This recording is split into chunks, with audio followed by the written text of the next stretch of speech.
Assalamu alaikum, dear students. How you are? I hope each one of you will be fine and well. So today we are going to talk about another short story which is included in your course online, and the name of that short story is The Story of an Owl. So first of all, let me share my screen with you all that you can know. You can see the screen as well. I hope screen will be visible to all of you. So without any delay, let me start the today's lecture, which is about short story. And the name of this short story is A Story of an Awe. And this is short story is written by Kate Chopin. So this is the one of the best story by Kate, and it was published in 1984. Let's move forward to the next slide. You see, in very next slide, I have mentioned the characters in the story rather than discussing the summary. The reason behind when I will start talking about the summary, or when I will discuss summary with all of you, then it might be that you get confused due to the characters and their names. So before going to the summary, if I will explain to you the characters, then it would be easier for you to understand the summary. So the first and the most important character is Lois Mallard.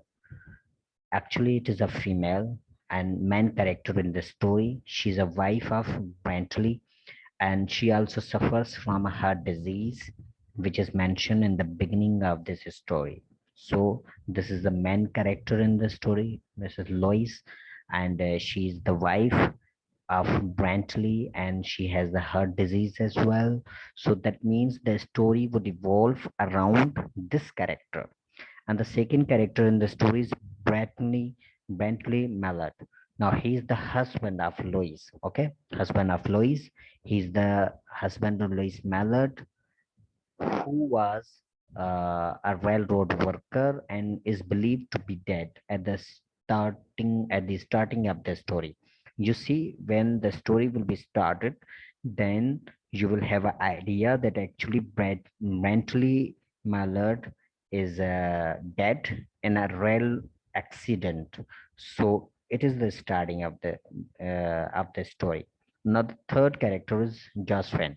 She's the sister of Lois, and she was the one who informed about the death of Bentley. That means Josephine is the one, she's the sister of Lois, and she came to the home of Lois Mallard and the Bentley Mallard, and she informed her sister that actually her husband is dead in a rail accident. More importantly, when Lois asked her that how did you come to know that my husband is dead? So she said that I got this news from the Richards. Now the fourth character is Richards. He is Brantley's friend and was the one who was the one to learn of Brantley's death and inform Josephine.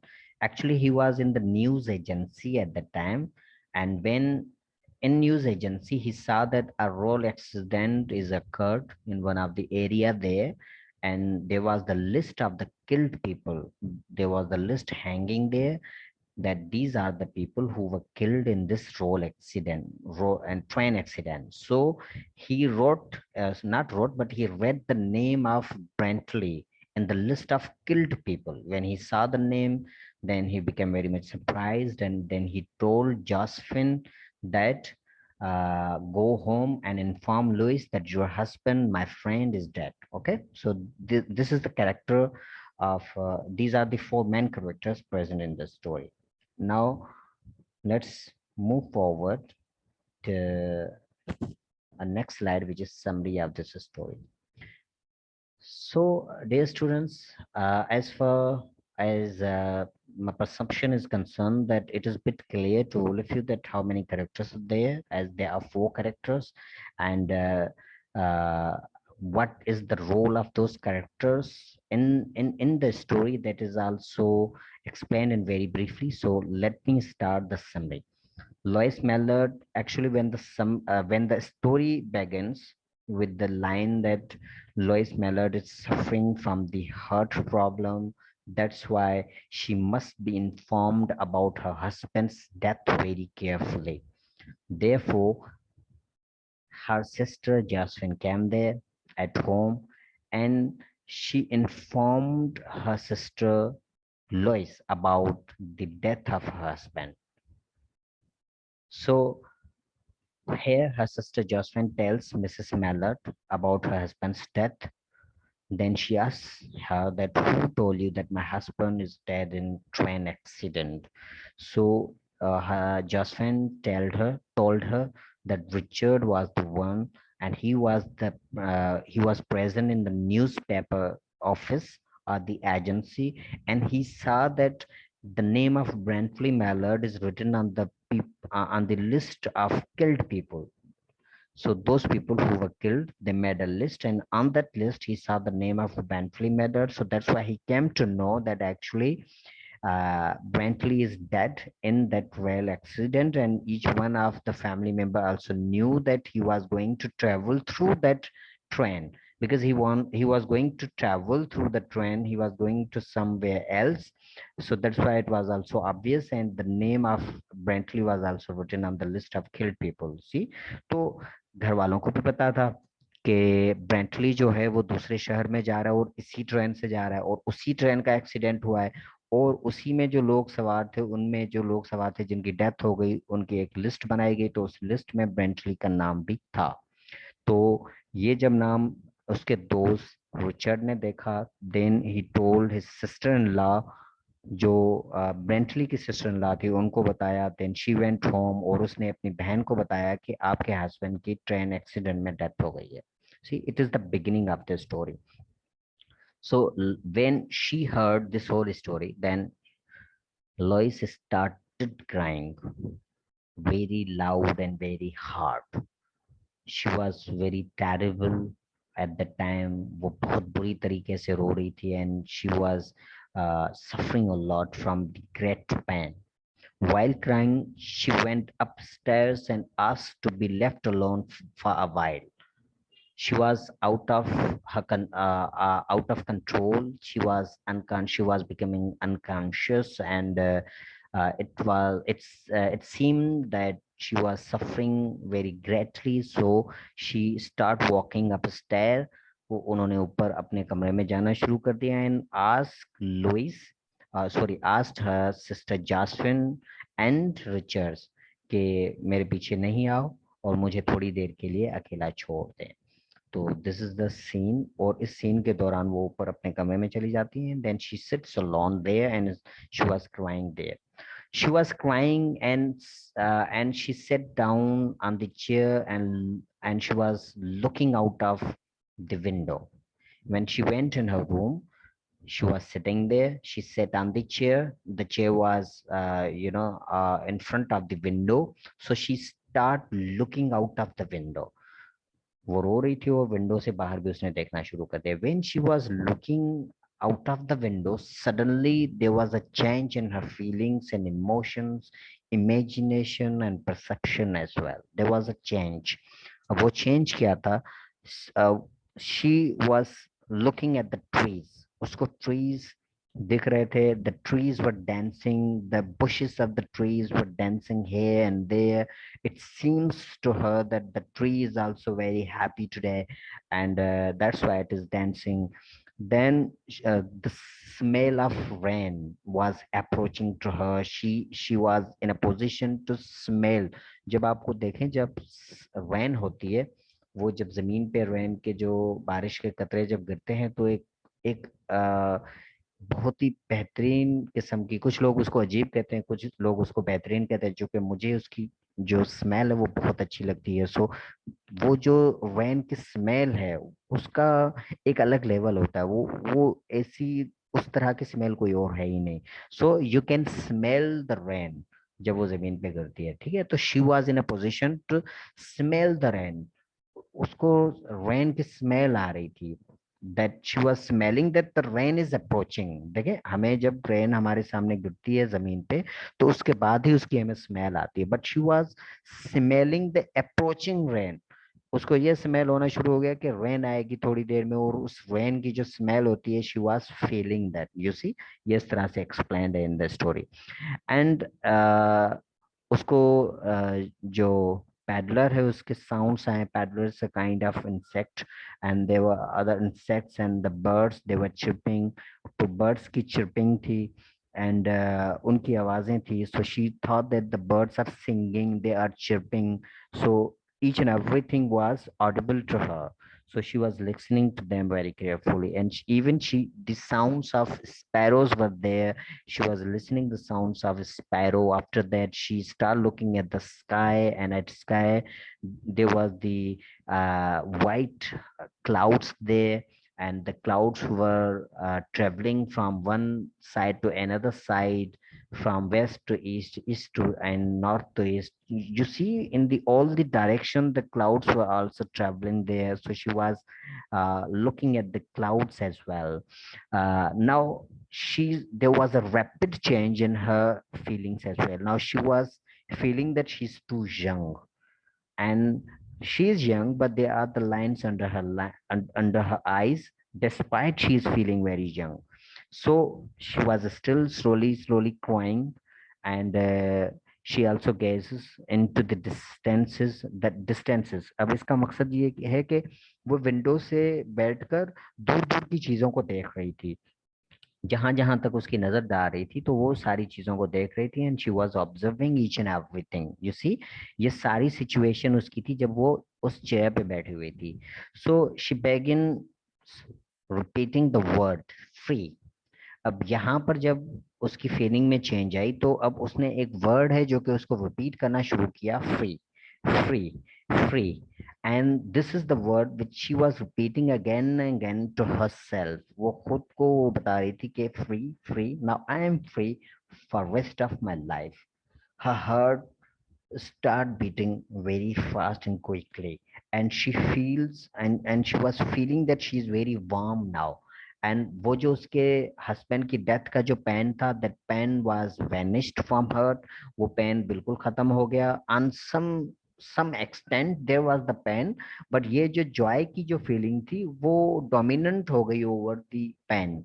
जो उसका pen था and overall जो उसकी body थी, उसके ऊपर ये जो फीलिंग्स थी, feeling of joy and happiness, that kind of feelings become very much dominant over there, see.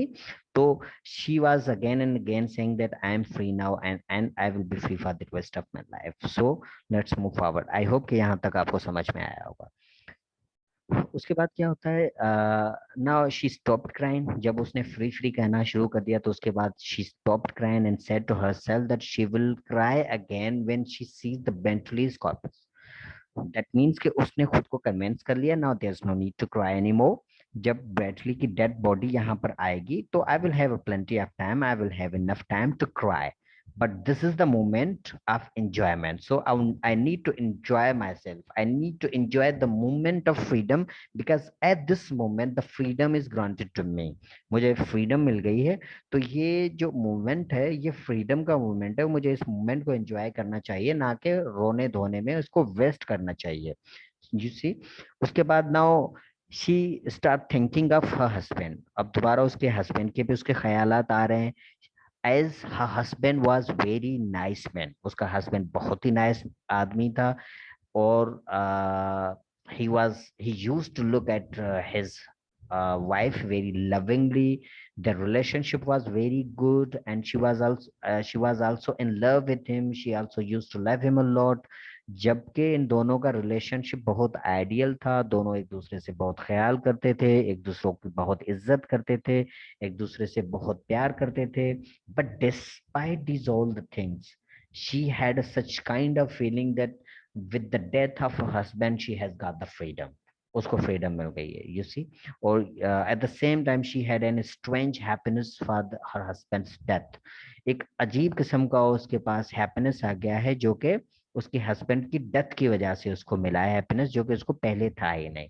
She start imagining that years her head, वो जो अब जिंदगी के उसके साल जो आने वाले थे उसकी लाइफ में, she was imagining each and every year, each and every month, each and every day and every moment, that how she is going to live her life, how she is going to enjoy her life, as there is no one who could stop her to not go out, or to make, some comments on her decision. So there is nobody else, there's no one there to stop her from doing the things she actually want to do. So that's why she was very happy.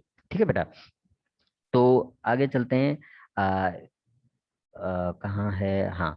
Now she spreads her arms out joyfully. अब वो जैसे खुशी में बंदा अपनी अंगड़ाई वगैरह लेता है, तो इस तरह का कोई पोस्चर उसने दिया, वेरी जॉयफुली, वेरी, बहुत ज्यादा खुशी से, एंटिसिपेशन से, कि इसकी जिंदगी के जो अगले दिन आएंगे वो खुशी से भरपूर होंगे और वो अपनी जिंदगी में बहुत सारा एंजॉय करेगी, और वो चीजें जो कि रेस्ट्रिक्टेड थी, जो वो नहीं कर सकती थी मैरिड लाइफ में उसकी हस्बैंड की वजह से, नाउ वो रिस्ट्रिक्शन खत्म हो गई है।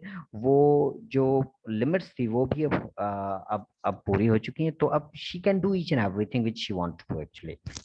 सो यू सी, इस तरह से वो बहुत ज्यादा जॉयफुल थी, बहुत ज्यादा हैप्पी थी। She will be free on her own without anyone to oppress her. अब कोई भी इसकी जिंदगी में नहीं आएगा जो इसके ऊपर पाबंदियां लगाए, जो सख्ती करे, या जो जिसकी वजह से ये कोई चीज जो कि करना चाहती है उसके ऊपर इसको कंप्रोमाइज करना पड़े। तो अब ऐसी तरह की कोई भी चीज यहाँ पर नहीं होगी।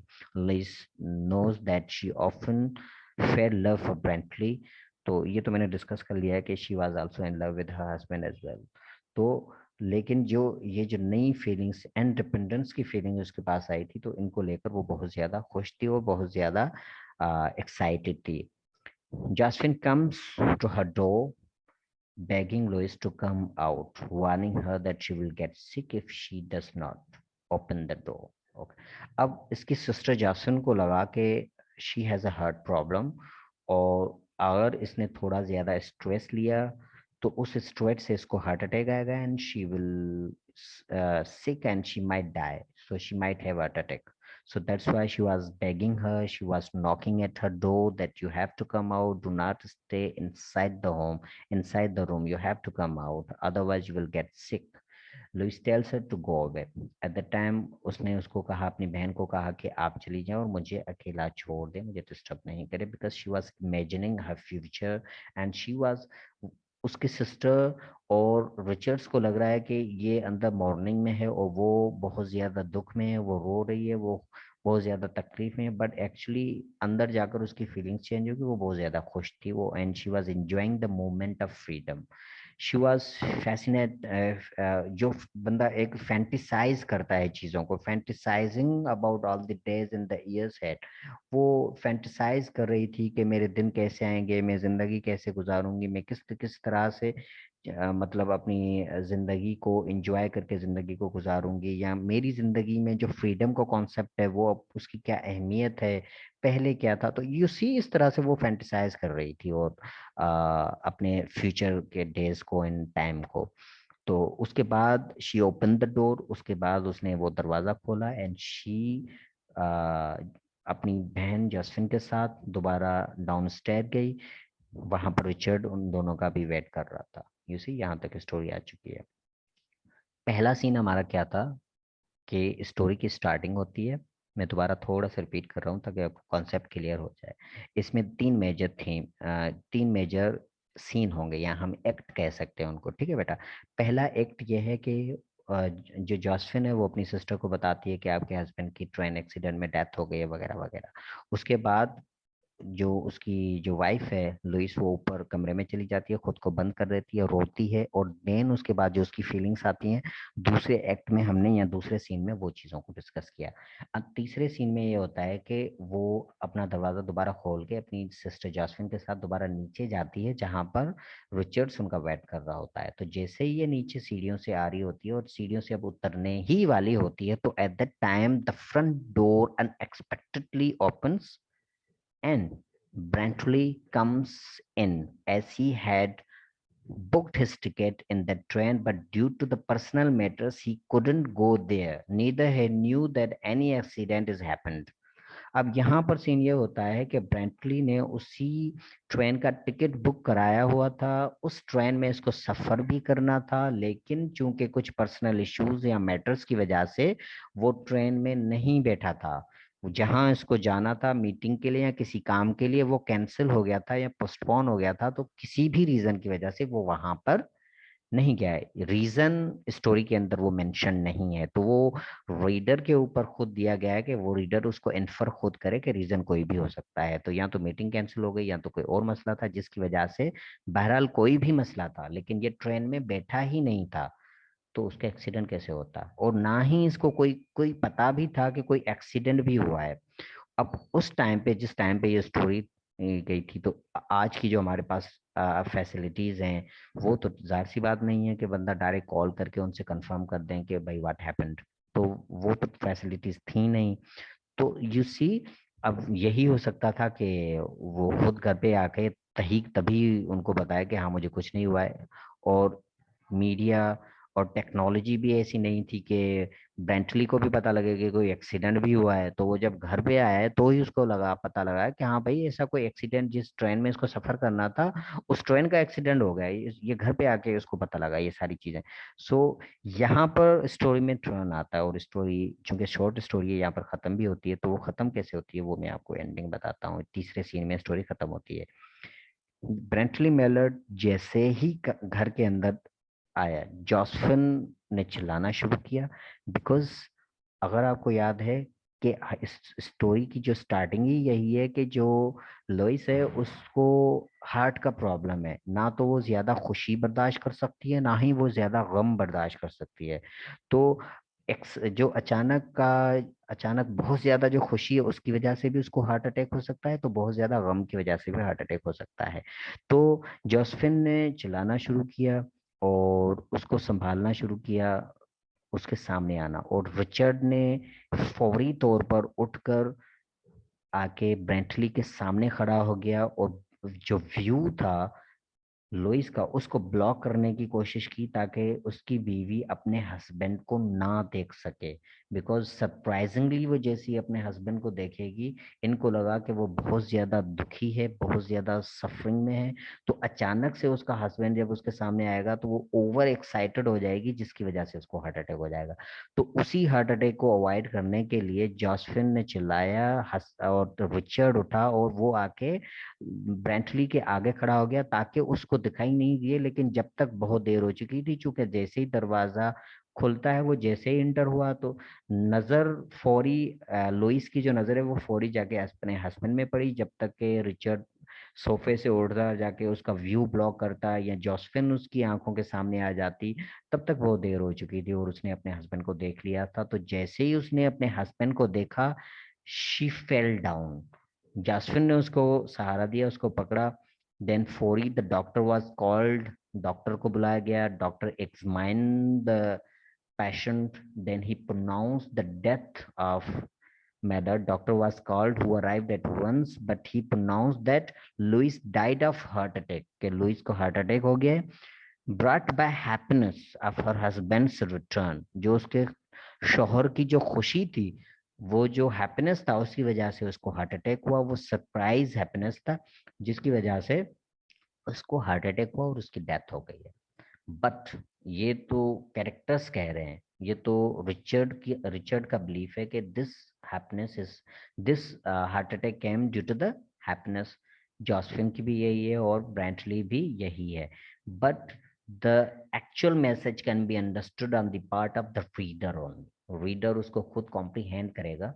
अब ये रीडर के ऊपर है कि आप, you are the reader, you students are the reader. अब हर स्टूडेंट की अपनी परसेप्शन होती है, अपनी अंडरस्टैंडिंग होती है। अगर आपकी परसेप्शन अंडरस्टैंडिंग के मुताबिक उसको ये हार्ट अटैक हुआ है, वो हैप्पीनेस की वजह से हुआ है कि हाँ मेरा शोहर वापस आया है, जिंदा वापस सही सलामत लौट कर आया है, तो आप उसको एक्सप्लेन करेंगे या उसको आप बताएंगे और उसको आपको जस्टिफिकेशन देनी पड़ेगी कि ये अगर हैप्पीनेस की वजह से हुआ है तो हैप्पीनेस की क्या वो वजह है, उस वजह की जस्टिफिकेशन देनी पड़ेगी, आपको एक्सप्लेनेशन देनी पड़ेगी। But if someone says that this heart attack is done due to the sadness, sadness किस चीज की, suppose when she was upstairs in her room and she was fantasizing each and everything that she has got freedom. Now she will do each and everything which she actually wants to do, and now she's free for for her rest of life, and she can do each and everything. Wherever she wants to go, she can go there. Whatever she wants to do, she can do that. You see, she was feeling some kind of freedom, liberty, independent. But when she saw her husband, so each and every, her fantasy, her dream, her liberty, her freedom shattered away. जब ये सारी चीजें shattered away हो गई, so due to that grief, that sudden grief, that sudden shock, कि एक पल में ही उसकी पूरी जो उसने फैंटेसाइज किया था अपने फ्यूचर को, वो तबाह बर्बाद हो गया. when she did that, when this happened to her by entering her husband, उसका हस्बैंड जैसे ही घर में एंटर होता है, तो उसकी जितनी भी फैंटेसाइज उसने किया था, जितनी भी उसकी लिबर्टी थी, फ्रीडम थी, जो उसने फैंटेसाइज की थी, और जितनी भी उसने प्लानिंग की थी कि how she is going to live her life, so वो सारे बिखर गए. वो जब सब कुछ उसके ख्वाब वो चकनाचूर होकर बिखर गए, so in that shock she had a heart attack. उसको हार्ट अटैक आया and then she died. So this is the kind of interpretation which is done by some of the readers. कुछ readers इसको इस तरह से interpret करेंगे, but message is interpreted or comprehended on the part of reader. वो reader को खुद comprehend करना है कि आपके मुताबिक इसका हार्ट अटैक क्या हुआ, और ये ट्रेजेडी जो at the end of the story हुई वो क्यों हुई.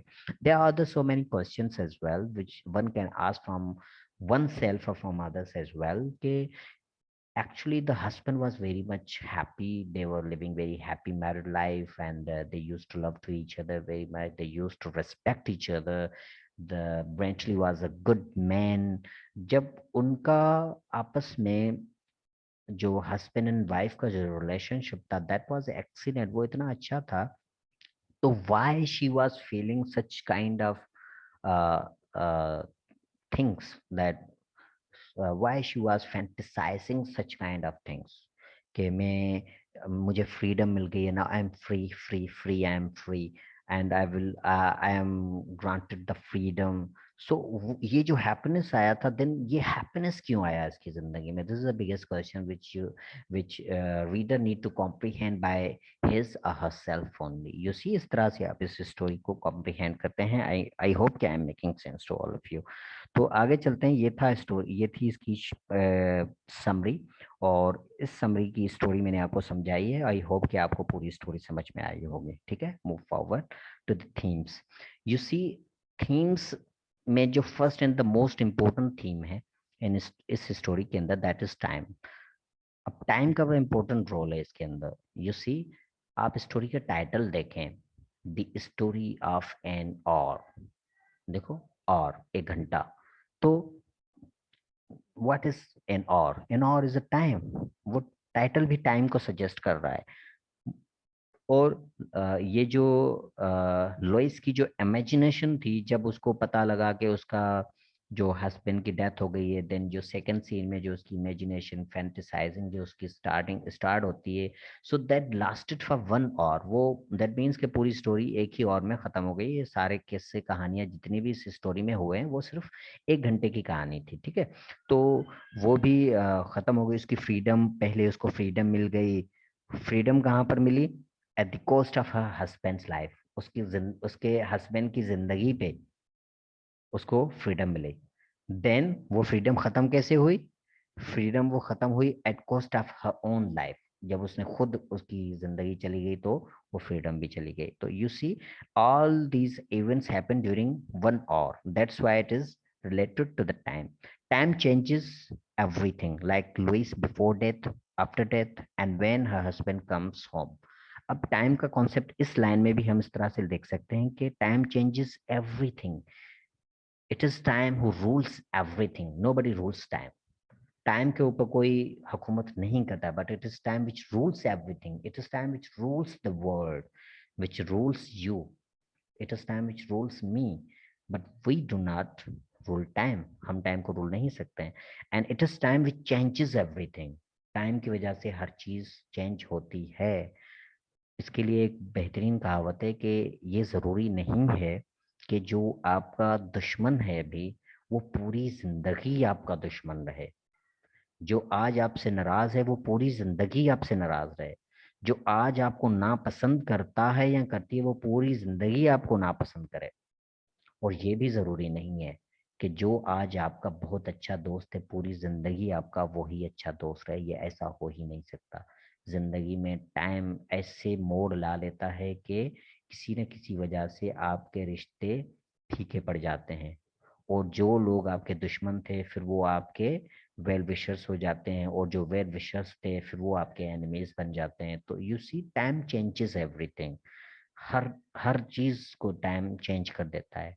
तो मिसाल दी गई है इसी स्टोरी के अंदर that if you see the life of Louise before the death of her husband, when we analyze the story through this perspective, before the death of Brantley, they were living very happy life. She was very satisfied with her husband, with her home, with each and everything, and she was living a happy life. She used to love her husband. Her husband used to respect and love her. So it was a happy couple, you see.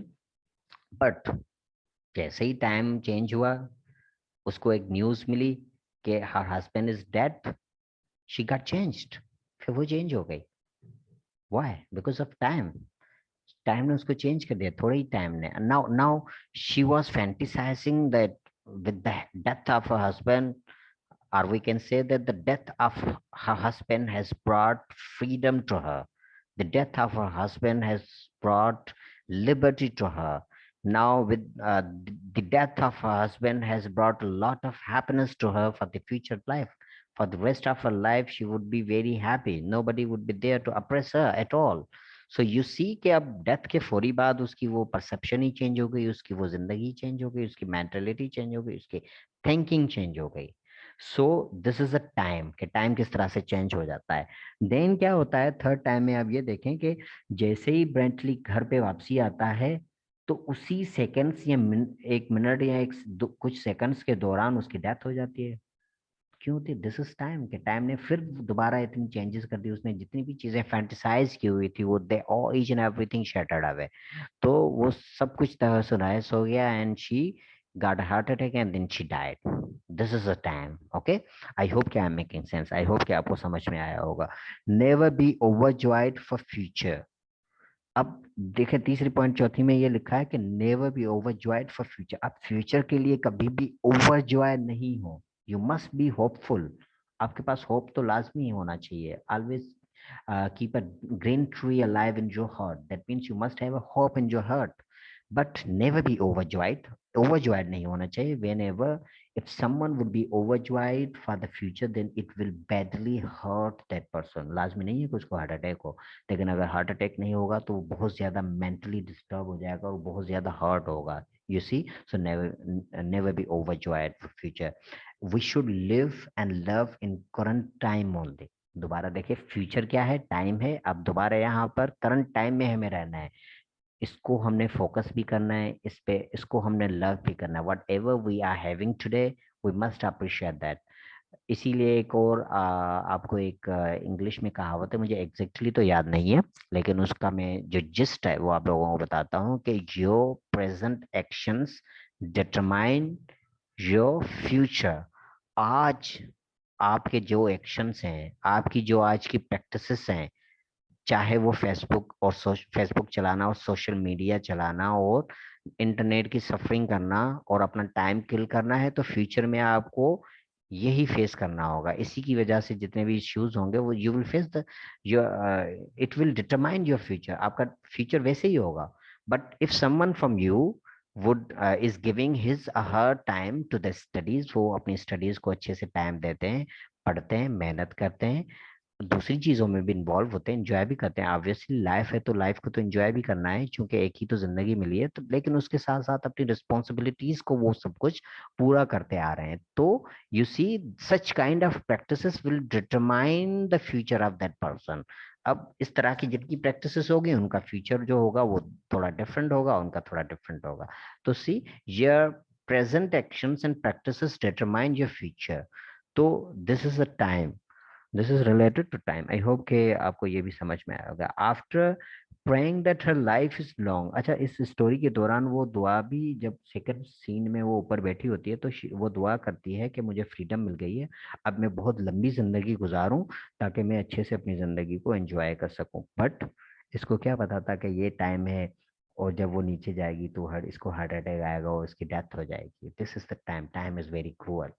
तो वो नीचे गई और उसको heart attack आया और उसकी death हो गई, और उसके जितने भी ड्रीम्स थे they all were shattered away।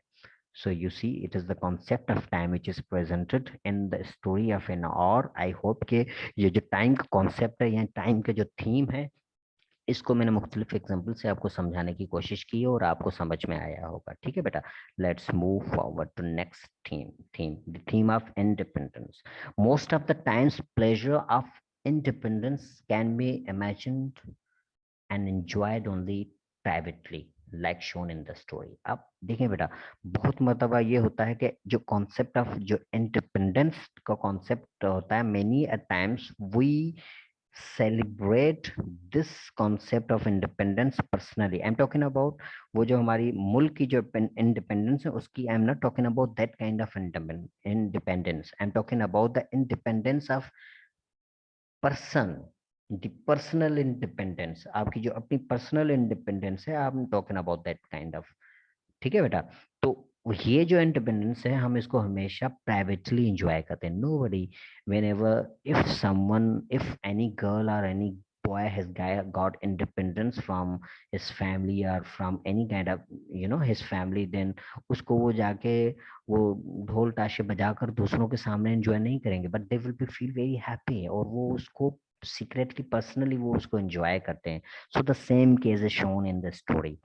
जब उसकी डेथ का पता चला उसकी हस्बैंड को, तो लोगों के सामने उसका जो रिएक्शन था, उसकी बहन और उसके रिचर्ड्स के सामने, that was very much different.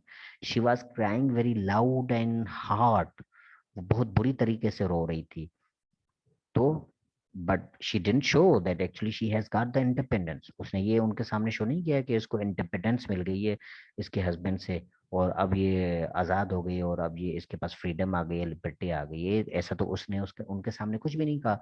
बल्कि उनको ये शो किया कि उसके जाने से इसको अपनी जिंदगी का सबसे अजीम तरीन गम लगा हुआ है। You see, but when she went in upstair, when she went upstair, जब वो ऊपर गई है, then she came to know she was enjoying the independence. फिर वहां पर उसने अपने इंडिपेंडेंस को एंजॉय करना शुरू किया, secretly and privately. So similarly we people, the human beings, most of time enjoy their personal independence and freedom very secretly and personally, not at the not publicly, okay?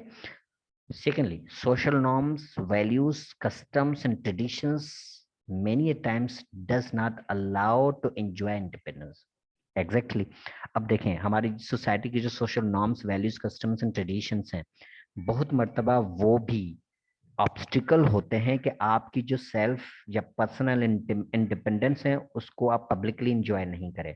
अगर जो जो Mrs मेलड है, अगर वो क्या करती कि उनके सामने परेशान होने रोने के बजाय वो नाचना शुरू कर देती, गाना शुरू कर देती, और ये बोल देती कि I got a freedom, free free now I am free, तो एक कितना बुरा मैसेज जाता सोसाइटी में, कितनी बदनामी होती कि एक ऐसी बीवी है जिसकी हस्बैंड की डेथ हो गई और वो नाच रही है, झूम रही है, गा रही है।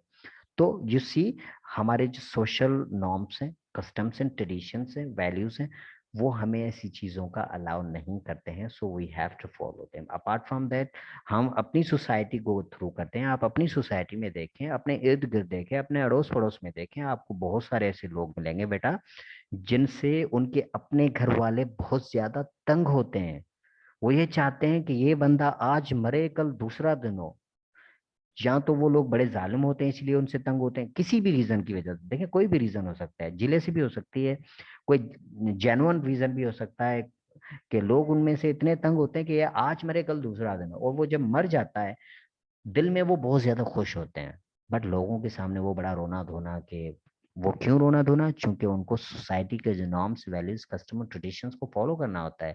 वो जो कस्टम एंड ट्रेडिशंस आपको ये अलाउ नहीं करते हैं कि आप जो पर्सनल फ्रीडम आपको जो मिली है, या जो इंडिपेंडेंस आपको मिली है इस बंदे के मरने से, आप उसको यहाँ पर ढोल ताशे के साथ आप बजा बजा कर, नाच गा कर, झूम गा कर आप उसको लोगों को बताओ। तो you see customs, traditions, values doesn't allow this kind of things. I hope कि अभी ये पॉइंट आपको समझ में आया होगा। ना थर्ड पॉइंट में इसमें ये लिखा हुआ है, she reacts with obvious grief. अच्छा, उसका जो रिएक्शन था मिसेस मैलर्ड का, जब उसके हस्बैंड की डेथ का उसको बताया गया, तो वो बड़ा बड़ा ग्रीफ, सदमे वाला, दुख वाला उसने जो रिएक्शन दिया। And although her reaction is perhaps more violent than other womens. अच्छा, इवन ये भी कह सकते हैं कि इसने बहुत लाउडली और हार्डली क्राई किया था। तो दैट मीन्स कि इसका जो रिएक्शन था वो बहुत ज्यादा वायलेंट था। वायलेंट मीन्स बहुत ज्यादा जोरदार था। अमूमन इस तरह का स्ट्रॉन्ग रिएक्शन नहीं मिलता। जब इस तरह का स्ट्रॉन्ग रिएक्शन हम देखते हैं तो हम ये समझते हैं कि भाई इस बंदे की तो पूरी दुनिया ही उजड़ गई है।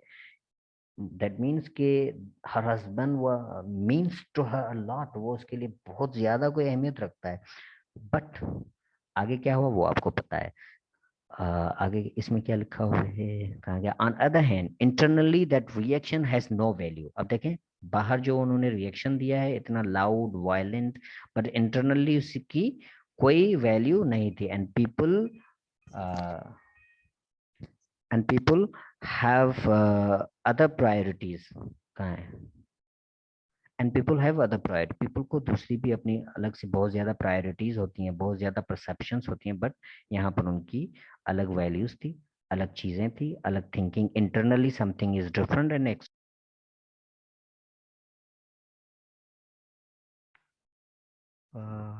एम वेरी सॉरी, एक्चुअली मेरा इंटरनेट कनेक्शन डिस्टर्ब हो गया था, जिसकी वजह से बीच में डिस्टॉर्शन हो गई है। आई होप कि रिकॉर्डिंग जारी ही होगी और रिकॉर्डिंग रुकी नहीं होगी बीच में। सो सी बेटा, इस तरह से इंडिपेंडेंस का हम ले सकते हैं। और क्या हो सकता है इन आवर सोसाइटी। ठीक है, ये चीज़ भी सिमिलर है जो मैंने आपको ऑलरेडी एग्जांपल दिया हुआ है। आई होप कि इंडिपेंडेंस आपको समझ में आया होगा। Let's move forward to a next theme, which is love and marriage.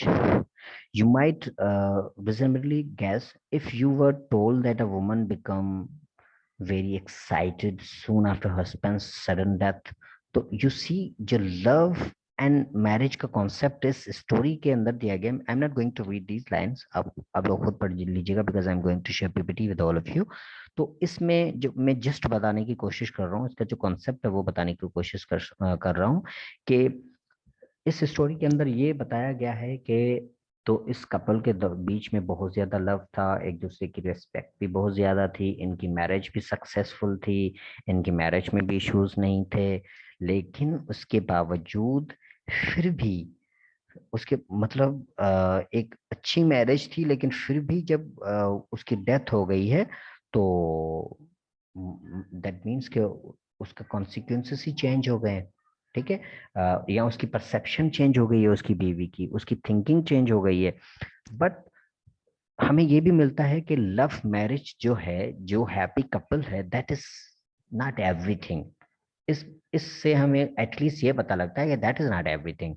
उन दोनों की आपस में बहुत ज्यादा बाउंडिंग होने के बावजूद भी जब उसके हस्बैंड की डेथ होती है, तो दैट मीन्स के वो फ्रीडम जो बोल रही है, तो वो क्यों बोल रही है, उसका रीजन क्या है। दैट मीन्स के love and marriage is not everything. अगर वो परफेक्ट भी है तो वो भी सब कुछ नहीं है। दैट मीन्स कि आपने जितनी भी एक दूसरे को इज्जत दें, प्यार दें, मोहब्बत दें, उसके सिवा आपने अपने पार्टनर को फुली फ्रीडम एंड लिबर्टी जरूर देनी है। लिबर्टी आप उनको अपने ओपिनियन में दे दें, आप उनको बोल दें कि जैसा आप खाते हैं, पीते हैं, उठते हैं, बैठते हैं या पहनते हैं, आपको फुली फ्रीडम है। आप आपको अलाउ है मेरी तरफ से जो भी आप पहनती हैं, जहां पर भी आप जाती हैं अपने दोस्तों फ्रेंड्स के साथ, जो आपकी फीमेल फ्रेंड्स हैं उनके साथ आप आउटिंग पे जाती हैं, she must be allowed. Similarly उनको फ्रीडम होनी चाहिए। तो apart from the married life कि आप कितने भी एक दूसरे की रिस्पेक्ट करते हैं, लेकिन अगर वहां पर फ्रीडम नहीं है, आपने उनके ऊपर सख्ती लगाई हुई है अपनी वाइफ के ऊपर कि आपका बाहर जाना अलाउ नहीं है, ऐसा करना अलाउ नहीं है, वैसा नहीं है, तो that means you are oppressing someone. और वो जो अप्रेसिंग को कॉन्सेप्ट है, so that is very very much said कि आप अपनी बीवी को अप्रेस कर रहे हैं। So she must be allowed. तो जैसे आपको फ्रीडम है, she must have the same freedom as well. तो अगर इस तरह की फ्रीडम नहीं है, तो दैट मीन्स कि आपका जो लव है एंड जो मैरिज है, that is not up to the mark. और वो इसी तरह की होगी जो इस स्टोरी में शो की गई है, कि जब उसकी एक पार्टनर की डेथ होगी तो वो बोलेगा चलो भाई, अच्छा हुआ अजाब टला, अब तो मैं जिंदगी भर के लिए में बड़ा फ्रीडम, मुझे फ्रीडम मिल गई है। ठीक है। तो इस तरह से इसका कॉन्सेप्ट दिया गया है। तो आई होप कि आपको ये समझ में आया होगा। इसका मकसद ये है कि हमारी जो अपनी ओन विल है, अब दूसरी पॉइंट में जो बताना चाहे वो है ओन विल, हमारी जो अपनी विल है। तो भाई देखें, हर इंसान की अपनी मेंटेलिटी होती है, उसकी अपनी एक अप्रोच होती है। तो ऐसा नहीं है कि जो चीज़ एक मुझे ठीक लगती है वो दूसरे को भी ठीक लगे। ऐसा भी हो सकता है कि वो उसको गलत लगे, उसको बुरी लगे। तो मुझे ये हक नहीं बनता है कि मैं अपनी वाइफ के ऊपर अपनी विल मुसल्लत कर दूं कि ये मुझे अच्छी लगती है तो आप ऐसे ही करें, ये मुझे बुरा लगता है तो आप ये ना करें। तो अपनी विल मुसल्लत नहीं करनी चाहिए। The partner must have its own freedom, his or her own freedom, whether you go for it or not, it's your own choice। उसकी खुद की चॉइस होनी चाहिए, ना कि पार्टनर की उसके ऊपर विल इम्पोज की जाए। So this should not be done. अगर ये नहीं होगा तो आपकी जो लव एंड जो मैरिज का जो कॉन्सेप्ट होगा, that would be very much excellent. जो आखिरी है, that is the last theme is freedom. Freedom can be seen when she said down on chair and looking outside the window. Now she can feel everything freely. That's what freedom is। जब आप एक एक चीज को freely महसूस करते हो, आप ये जब महसूस करते हो कि you are free to do everything in this world according to the, by keeping the rules and regulation of society in mind। हमारे रोज सोसाइटी के लॉ के जो रूल्स एंड रेगुलेशन है उनको माइंड रख के फिर आप जो भी कोई चीज करना चाहते हो, that is your own choice. आपको कोई मना नहीं कर सकता। तो that is kind of freedom. आप जब फ्रीडम में होते हो तो हर चीज आपके साथ बोलने लग जाती है। जैसे यहाँ पर बर्ड्स की चिर्पिंग, स्पैरो की सिंगिंग, और पैडलर की जो noise voice and approaching smell, you see, ये सारी चीजें आपसे बात करना लग जाती हैं। When you will have a kind of freedom. जब बंदे के पास फ्रीडम ही नहीं है, तो a person can never ever enjoy such kind of beauty, or cannot fantasize some kind of things until and unless that person does not have the freedom। So freedom is very much important in marriage। ये थोड़ी spelling mistake है, typo है, इसको ignore कीजिएगा। In marriage same freedom can not be given as one has to compromise in many things. अब यहाँ पर एक भी चीज ये भी है कुछ लोगों का यहाँ, कि भाई ये जो फ्रीडम है, जो फ्रीडम, जिस फ्रीडम की इस स्टोरी के अंदर बात की गई है, वो फ्रीडम भी वेरी करती है सोसाइटी टू सोसाइटी। जो हमारे सोशल नॉर्म्स एंड वैल्यूज हैं उसके मुताबिक पार्टनर्स को बहुत सारी चीजों पे कंप्रोमाइज करना होता है। आपके पास indeed you have a freedom, आपके पास खुद के पास फ्रीडम है। इवन जो partner has given you freedom, आपके अपने पार्टनर ने आपको फ्रीडम दी हुई है। लेकिन आप क्या करते हैं, अपनी सोसाइटी के नॉर्म्स एंड वैल्यूज को मद्देनजर रखते हुए खुद कंप्रोमाइज कर लेते हैं, या आप अपने पार्टनर की और उसकी फैमिली की, या अपनी फैमिली की वजह से भी चीज़ों को कंप्रोमाइज कर लेते हैं कि अगर मैं ऐसा चीज़ करूंगा या करूंगी तो इससे मे बी मेरी फैमिली का कोई इमेज खराब हो। सो आप खुद कंप्रोमाइज कर लेते हैं, या मे बी मेरे हस्बैंड या मेरी वाइफ का इमेज खराब हो तो आप खुद कंप्रोमाइज करते हैं। तो you see it is also kind of freedom कि आप खुद कंप्रोमाइज कर रहे हैं चीज़ों के ऊपर। तो हमारे यहाँ जो शादी, जो मैरिज का कॉन्सेप्ट है, तो हमारे यहाँ बहुत ज़्यादा कंप्रोमाइजेस करना होते हैं। स्पेशली जो फीमेल्स हैं दे कंप्रोमाइज अ लॉट। जो फीमेल्स हैं वो बहुत ज्यादा कंप्रोमाइज करती है रादर देन द मेल्स। तो compromise is kind of freedom. अगर आप कंप्रोमाइज करते हैं, फ्रीली कंप्रोमाइज करते हैं, तो this also comes under the umbrella of freedom as well. और उसके सिवा marriage is known as the bound which violates the freedom. अच्छा, इस स्टोरी के अंदर ये बताया गया है कि जो मैरिज है ये एक ऐसा बाउंड है जो फ्रीडम के रूल्स को वायलेट करता है। अगर आप मैरिड हैं तो आपको वो फुली फ्रीडम नहीं होगी। अगर आप मैरिड नहीं है तो आपके पास फ्रीडम होगी। So this is a concept. I hope कि I am making sense to you. I hope कि आपको समझ में आया होगा। बहुत ही जबरदस्त स्टोरी है और बहुत ही ब्रीफ है, 1.5 पेज की है, 1.5 या 2 पेजेस की मैक्सिमम है ये स्टोरी। तो आप इसको जरूर पढ़ लीजिएगा, और इसकी जो पीपीटी है वो भी मैं आपसे शेयर करता हूँ, और ये लेक्चर भी आप लोगों से शेयर करूंगा। तो इससे आपकी बड़ी अच्छी अंडरस्टैंडिंग हो जाएगी, और आई होप कि आपके लिए आसानी हो जाएगी इसको समझने में। Wish you a very best of luck for your final papers. अल्लाह हाफिज, see you in next lecture इंशाल्लाह। अल्लाह हाफिज, बाय बाय एवरीवन।